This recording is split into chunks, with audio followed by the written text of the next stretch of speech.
Hello, ladies and gentlemen, and welcome back to another episode of Breaking the Code. One topic, no script. And today we are talking death in comics. So, Jamie, I believe this was a topic of conversation that you had come up with before. And this was with Sunny on. It was a topic of the week right for like the very fifth episode we ever did. for the podcast. Yeah, now we're on episode 4. We're going to be on episode 43 this week. So It's been a bit. Okay, so let's go ahead and dive right into that. Jamie, since this was a topic that you and Sunny had discussed previously, why don't you go ahead and start us off? How do you feel about death in comics? Okay. So to me, death in comics, let's go back. Let's take a step back. Okay. When you first had deaths happen, like the death of Superman, for instance, let's take that perspective. Okay. The biggest moment ever, of a character dying in comics. And I'm gonna use DC as an example because I'm a DC buff, so I'm sorry. You had him die, and everyone's like, "No, what do we do? What happens with Superman?" You also had the Jason Todd callers calling to vote. Yeah. I know one of the guys that we have on usually after Dark Sale probably called in 740%. Hi Sale, but no. At those moments when you saw like a death in the family, or you saw the death of Superman, or you seen Hal Jordan die, those are moments that shocked everybody. Like he just killed a big character, like a legacy character. Where do we move from there? Now, to me, moving forward, those moments that shocked the world, shocked you, had you flipping pages to figure out when they were coming back. Now, to me, it's used as a trope more than anything. Now it's used as, we need a filler. Let's just kill somebody off, and we'll bring them back later. It'll be fine. Right. It's 6 months from now. Yeah. And I use that example because we got the death of the Justice League coming up in DC. You know how many times they've died? Well, I mean, on that aspect too, we know that Batman, Superman, Wonder Woman, and whoever else is on the Justice League roster that's going to die this time around, it's not going to stick. We know that. But that's the point. Like now we're so in tuned with death in comics that it's meaningless. Yep. You don't feel an emotion there physically tied to a character then anymore, like you were back then.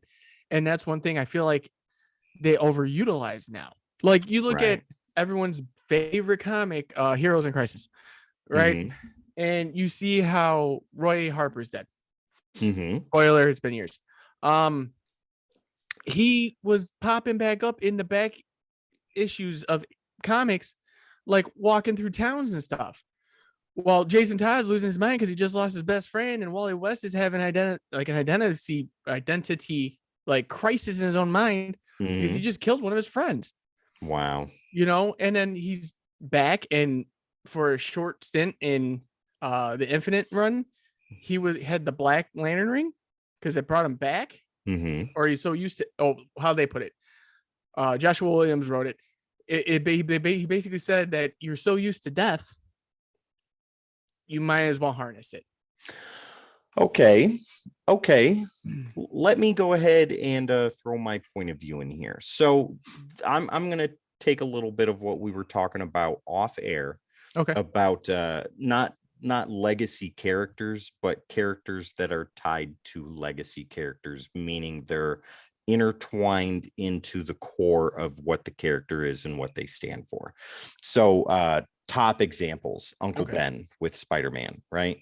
And Martha and Thomas Wayne with Batman, and Gwen Stacy with Spider-Man, Jonathan Kent with Superman, and so on and so forth.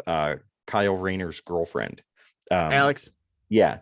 And the list goes on. Yeah, the list goes on. So with those characters, at one point, certain characters that had died were untouchable as far as being resurrected. Uncle Ben being one, Gwen Stacy being another. I'm going to use those as my examples.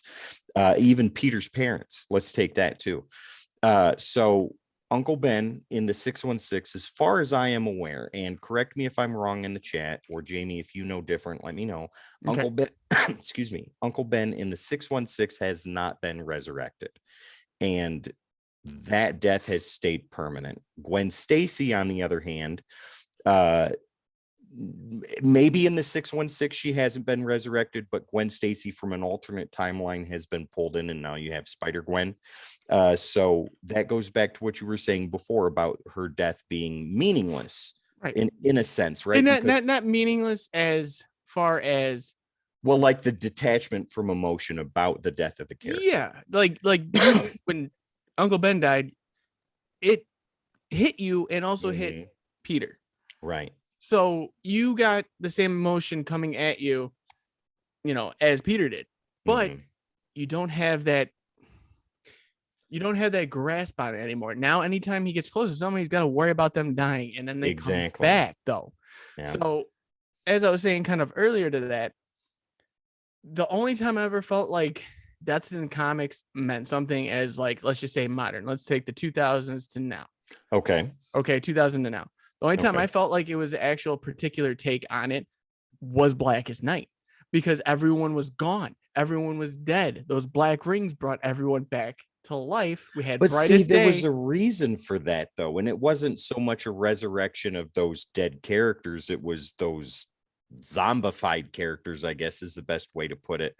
But they were there for a reason. It wasn't just like what we're talking about now, like in the super modern era, where a death is as meaningless as the turn of a page. But at that time, that's where it kind of catapulted, where the deaths didn't really matter at that time. Right. So if you killed the whole Justice League, if you killed the DC universe, Deadpool had a comic called Deadpool Kills the Marvel Universe.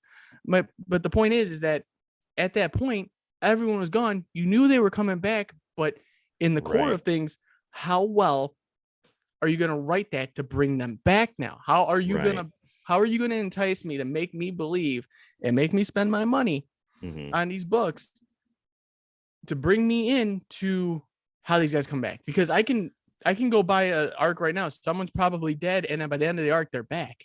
Well, here's one from the modern era, from 2000s to forward. Civil War, when Captain America died, when he was shot. Do you remember that? I mean, that was a big deal then. And even though we were already used to resurrection, like death not necessarily meaning anything, at least with me, when I read that, I was unsure. I was like, ooh, they just shot Captain America and he died on these steps. And I don't think they're going to bring him back. And I think he was gone for a while, for over a year before they brought him back. But, something like that. Yeah, but I mean, like, you went through this whole storyline and this whole process, and even the very first decoding panels, Captain America, who will wield the shield, that has to do with the death and return of Captain America. But look at some other characters that have died in the current modern era. Wolverine. I mean, Wolverine's died like 79,000 times by now. Right? But they made that whole big deal about it, and they wiped him out. And during Secret Wars, it was Old Man Logan that came in. And very good series, by the way. Yeah. Oh, yeah. She stepped in the role of Wolverine. Let's see. And Honey Badger. Honey Badger 2, which is a character that I have recently fallen in love with. I am so excited.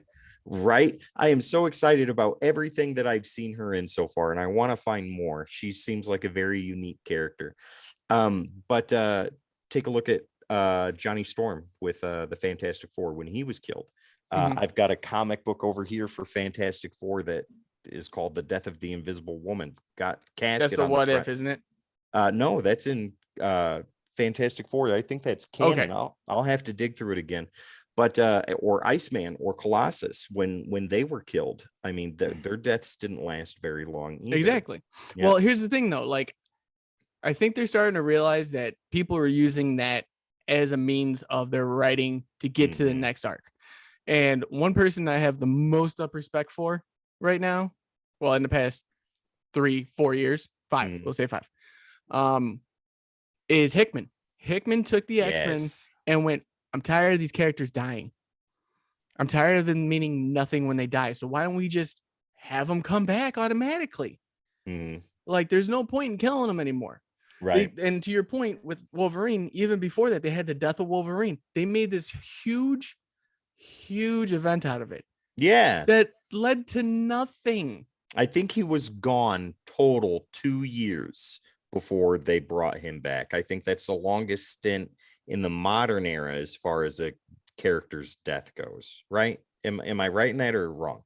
I think you might be. I'm not Okay. 100%. Okay. I think there's might be some that might be a little bit longer, but I could be wrong. Chat, help us out there. Yeah, but I mean, Batman in DC Comics, when he was killed in Final Crisis, it wasn't technically Batman. They had a 6-issue miniseries about the return of Bruce Wayne, where he traveled each through time. Yeah, time and era and fighting Jack the Ripper. It was great. I mean, right. But okay, here's something. Let's talk about where a death of a character is meaningful in the sense of progression of the character. And I want to bring up that'd be an Uncle Ben moment. Well, no, I want to bring up a character that you know the most about, and that would be Hal Jordan when he was killed and he went and became the Spectre. Oh, yes. Right. So that's where the death of a character was meaningful to the progression of the character itself. And then his eventual resurrection previous to Blackest Night. I feel like when we talk about Hal Jordan, the Spectre, I feel like that was more progression towards Oliver Queen. You think so? Because in the Spectre, he sees Oliver because Oliver is dead. At that time. Yes, at that time. And he's talking to him and basically telling him, like, hey, man, like, you got this world up here. And he's like, has everybody with him, everybody's ever seen, loved, cared about. He's like, you're happy. He's like, I can see it. And he's like, well, not really. He goes, I know this is all kind of just something, but I don't know what it means. And he's like, well, I can help you out. And like for a big story arc, he got Oliver Queen back back to life. So I felt like at that point it was more of a progression with him.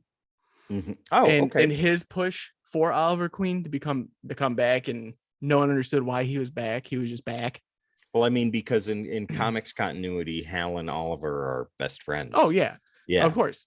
It was just the fact that, like, but him coming back, let's just say Rebirth, for instance. Right. Okay. Hal or Green Lantern Rebirth with Hal Jordan is probably still one of the best 6-issue series out there to this day, and it still holds. You know, it's a great read all the way through. But with him, they had a long-term plan. They had it planned out.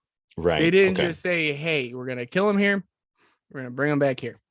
Right. And nothing in between. No, yeah. They were like, we're going to leave him dead. If you guys want to make a book called The Spectre, be our guest. But as soon as he comes back, we're starting from here, and we got a plan for the next 5 years. You know, and it wasn't something that just sat there, like, unbeknownst to the writers and artists. Jeff Johns took that character and ran with him.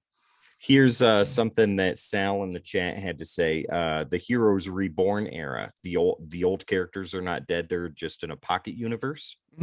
That's interesting. But when was the last time that the Heroes Reborn was revisited or anything like that? They just had a Heroes Reborn come out last year. They did, didn't they? Okay, so recently. Okay, yeah. And then Sal brings up another good point. It's more of a shock factor rather than a meaningful death. Yeah, but that's exactly what you were talking about, or in a sense. Yeah, there's a sense of, like, if you don't expect the character written wise to just go down, okay, shock. Right. But it doesn't bring you into the aspect of, I really invested in this character. Right. How could they do this to him? What are they going to do next with him? Bring him back. Bring him back right now. Right. You know what I mean? Here's another thing for us to talk about. So let's talk about legacy character deaths and then new characters coming in to take their place, but these legacy characters return. So how in turn does that affect those characters that stepped into the roles? Like with Superman, for example, when Superman died from fighting Doomsday, you had 4 characters step in. You had Superboy, Steel, Cyborg Superman, and the Eradicator, right? Cyborg Superman was a bad guy and is now a bad guy in the DC universe, but I don't think he's utilized very often. Steel became a prominent character on his own. I mean, you can count Booster Gold too. Well, yeah, when he was Supernova. But Superboy, is that iteration of Superboy still being used? Is that who is Leather Jacket Superboy? Yeah. I haven't seen him in a while. I might be wrong. I don't know if he's got anything going on, but I haven't seen Leather Jacket earring hanging. That is not the Superboy that is on Titans, correct? No, that's totally different. Okay. See, that's how far separated I am from that. And the Eradicator, I mean, I don't think we've seen much of him since the ending of Reign of Superman. No, he was in an arc for Rebirth, near the end of Rebirth. Okay. Well, they went to DC Universe. Yeah. But then, going back to Green Lantern, when Hal Jordan took off and became Parallax, and Kyle had to step in. But here's the thing. Speaking of that, and I want to piggyback off that real fast before we go into anything. When he went and Sal, you'll understand this if you're still in the chat and listening. When he snapped and killed the whole Green Lantern Corp as Parallax, you were like, he just snapped Sinestro's neck. Like, and then we didn't see anybody for almost 140 issues because Kyle Rayner took over. Yeah, he was all that was left, basically. He was the only part of the Lantern that was left. Ganth had found him. You're in a 9 Inch Nails t-shirt. Here's a ring. Go do work, kid. Slapped him on the butt and went on his way. But is that kind of thing. Like, you just took all these characters and wiped them out. Oh my God, when are they coming back? Same point I was making. And we didn't have that for almost 4 or 5 years. Well, that's a long time in comic books. And then you had Green Lantern Corp Recharge, which was the Rebirth kind of thing. Right. Until they came back. So yeah, now you're just used to it. You're accustomed to it. You're not surprised. Like, someone's gonna die eventually. Well, but it's just, when are they gonna do it? Wasn't it Hickman that said, going back to what we were talking about in the beginning, wasn't it him that said when he was in the writer's room and somebody was like, well, let's just kill this character off? And wasn't it him that said, well, yeah, but we'll just bring him back next issue? Yeah. He's like, what's the point of killing him? Exactly. There's no point because they're going to come back. Because they're going to come back and everyone's going to know. Like, he even said it himself. I've heard many of interview with him because I found it interesting. And he literally sits there and states, like, why would I kill a character if the person already knows at some point this character's been dead or is going to die? He goes, you don't have that connection with those characters anymore. You don't have that, like, that feeling. If they die, it hurts you here. He goes, so why am I going to kill a character for no reaction? Well, let me ask you this then to kind of bring it into the latter part of what we're talking about. So what deaths have taken place that have lasted and continue to have effect? I think the first one that I could say, but even then there's been rumors of bringing him back, Alfred. Yeah, and okay, that is a good one, but at some point he is coming back. That's why, like, the shock value of it happening was great. Like, oh my God, they finally did it. They finally killed Alfred. He'll be back soon. Right. Like, you're see, like, if this would have happened in the late 90s, people would be losing their freaking minds. Well, I mean, they did when Superman died. That was international news. Right. If they would have done that then, oh my God, people would have been kicking down doors, breaking local comic shop windows, trying to get that issue, trying to see what happened, because that's insane. Now you're sitting there like, well, that was kind of messed up that they did to Alfred. Back. Well, here's another one that I think has lasting effect, but it's not a single character, but a universe. And you can take it from the big two, right? So I'll give Marvel as an example and DC as an example. The Ultimates universe for Marvel. That kind of came back. Well, only certain characters though, right? Because they aren't doing a whole Ultimates line anymore. See, okay, even then, well, what about New 52 with DC? Are all those characters gone? Will we ever see New 52 Superman or New 52 Wonder Woman ever again? I mean, technically you do when they go to other Earths. Right, but so like with World's End, with New 52, with Convergence and all that stuff and leading into Rebirth, wasn't that the elimination of the New 52 universe? Yeah, but you have so many crises going on. Yeah. Like we just had Justice League Incarnate where they brought Val-Zod, President Superman, Captain Carrot from another universe, which I love seeing Captain Carrot in anything. Mary Marvel from another one. They brought in Darkseid from a different universe. They brought in, oh my god, they brought in so many different characters. It was hard to keep track. Miracle Woman. Wow. And Thomas Wayne Batman. Flashpoint Batman. Yeah. Yeah. But they brought all those characters in, so you can't say it's dead because they're there. See, and reading that actually bleeds into, at the end, it says, will be continued in Dark Crisis. See, and that just goes back to the whole beginning point of the conversation, is that none of these deaths have any meaning anymore. And like you were saying about the Ultimates, Donny Cates in Venom brought back the Maker. Right? Yeah. Well, I thought he never died during Secret Wars. Like he was one of the survivors. Well, he's part of he was trying to get into the Ultimates universe. We've seen glimpses of it. And when they asked Donny Cates what he's doing about, possibly writing an Ultimates, he's like, can't talk about it. So there you go. That's all the answer we need. And usually you can say that's not happening. This is this. When you go, I can't talk. I can't. Yeah, we know. We know what he's talking about. Just like when he switched from when he was writing Venom, they're like, he's like, I'm taking over, one of my childhood favorites, blah, blah, blah. I was stocking his books when I worked at the comic book at my shop. And then all of a sudden we find out Jason Aaron leaves Thor and is going to Avengers. Well, who's taking up Thor then? There you go.